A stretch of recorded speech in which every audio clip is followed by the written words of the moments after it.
सोने का हंस। वाराणसी में कभी एक कर्तव्यनिष्ठ व सीलवान गृहस्थ रहा करता था। 3 बेटियों और एक पत्नी के साथ उसका एक छोटा सा घर संसार था, किंतु अल्पायु में ही उसका निधन हो गया। मरने के बाद उस गृहस्थ का पुनर्जन्म एक सोने के हंस के रूप में हुआ। पूर्व जन्म के उपादान और संस्कार उसमें इतने प्रबल थे कि वह अपने मनुष्य योनि के घटनाक्रम और उनकी भाषा को भूल नहीं पाया।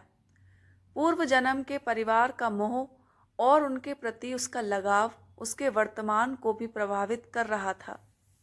एक दिन वह अपने मोह के आवेश में आकर वाराणसी को उड़ चला, जहां उसकी पूर्व जन्म की पत्नी और 3 बेटियां रहा करती थीं। घर के मुंडेर पर पहुंचकर जब उसने अपनी पत्नी और बेटियों को देखा तो उसका मन खिन्न हो उठा, क्योंकि उसके मरने के बाद उसके परिवार की आर्थिक दशा दयनीय हो चुकी थी। उसकी पत्नी और बेटियां अब सुंदर वस्त्रों की जगह चिथड़ों में दिख रही थीं। वैभव के सारे सामान भी वहां से तिरोहित हो चुके थे। फिर भी पूरे उल्लास के साथ उसने अपनी पत्नी और बेटियों का आलिंगन कर उन्हें अपना परिचय दिया और वापस लौटने से पूर्व उन्हें अपना एक सोने का पंख भी देता गया, जिसे बेचकर उसके परिवार वाले अपने दारिद्र्य को कम कर सकें। इस घटना के पश्चात हंस समय समय पर उनसे मिलने वाराणसी आता रहा और हर बार उन्हें सोने का एक पंख देकर जाता था। बेटियां तो हंस की दानशीलता से संतुष्ट थीं, मगर उसकी पत्नी बड़ी ही लोभी प्रवृत्ति की थी। उसने सोचा, क्यों ना वह उस हंस के सारे पंख निकाल कर एक ही पल में धनी बन जाए। बेटियों को भी उसने अपने मन की बात कही, मगर उसकी बेटियों ने उसका कड़ा विरोध किया। अगली बार जब वह हंस वहां आया तो संयोगवश उसकी बेटियां वहां नहीं थी।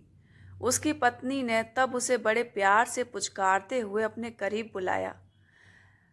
छल प्रपंच के खेल से अनजान वह हंस खुशी खुशी अपनी पत्नी के पास दौड़ता चला गया, मगर यह क्या, उसकी पत्नी ने बड़ी बेदर्दी से उसकी गर्दन पकड़ उसके सारे पंख एक ही झटके में नोच डाले और खून से लथपथ उसके शरीर को घर के बाहर एक कोने में फेंक दिया।